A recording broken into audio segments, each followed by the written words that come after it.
it really is a great joy for me to share my vocation story because it's an opportunity to share how God has really worked in my life. And indeed, He has really worked.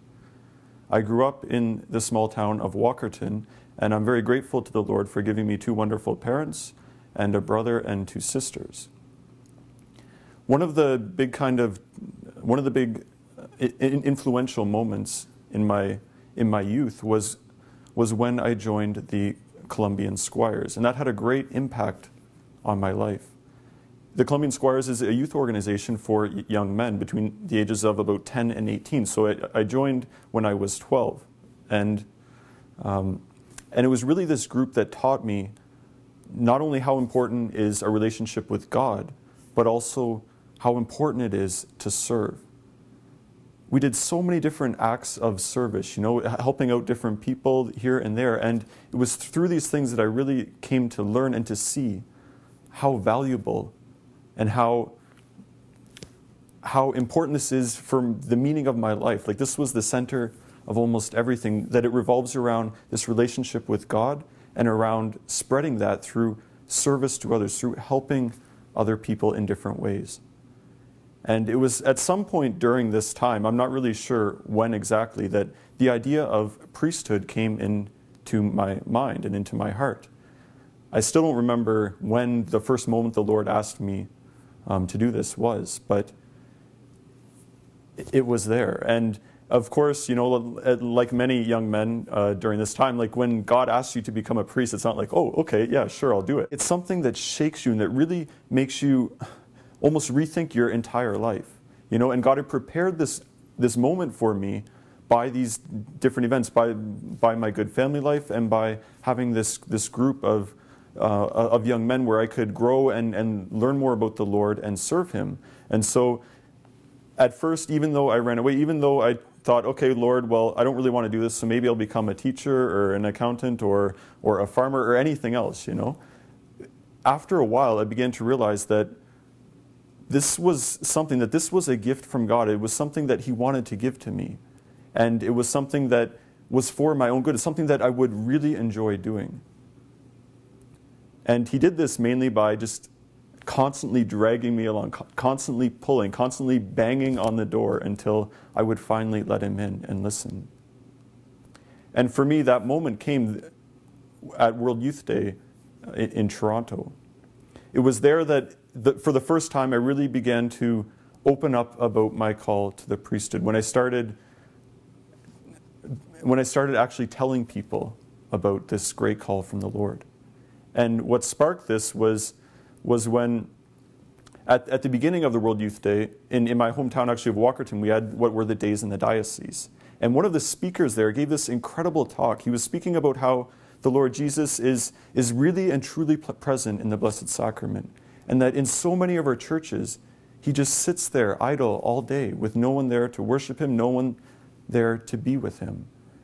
And this talk, it really moved me. And from that moment on, like right after the talk, I went to the chapel in the high school.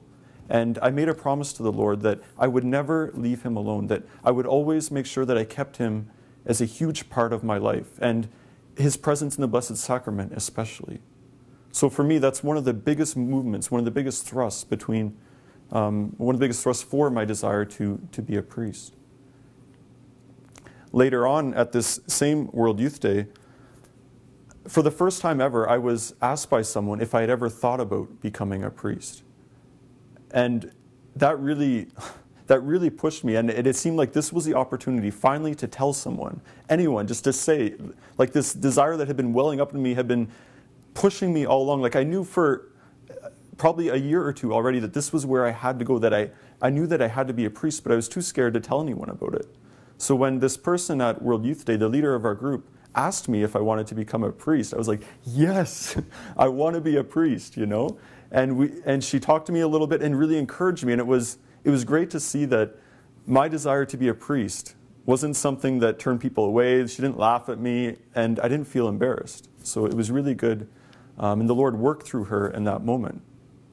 And then still with World Youth Day, later on, when John Paul II gave his homily, one of the things that he said, and these words have always resounded in my mind ever since he spoke them. He said, if any of you are considering a call to the priesthood or religious life, don't be afraid to follow Christ on the royal road of the cross. You know, and if there's one thing that it was afraid.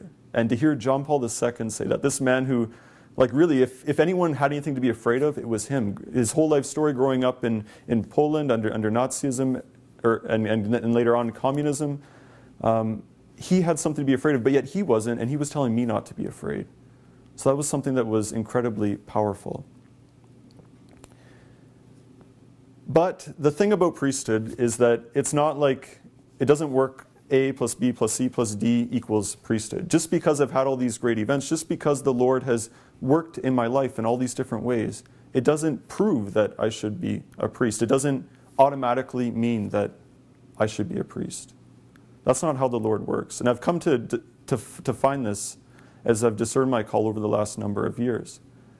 And what it is it's not the sum of a bunch of different events, but it's the call of the Lord, that the Lord Jesus has this personal call for me, that he asks me to be a priest, not because of anything else, not because of how great of a person I am or how great of a person I'm not even, whatever.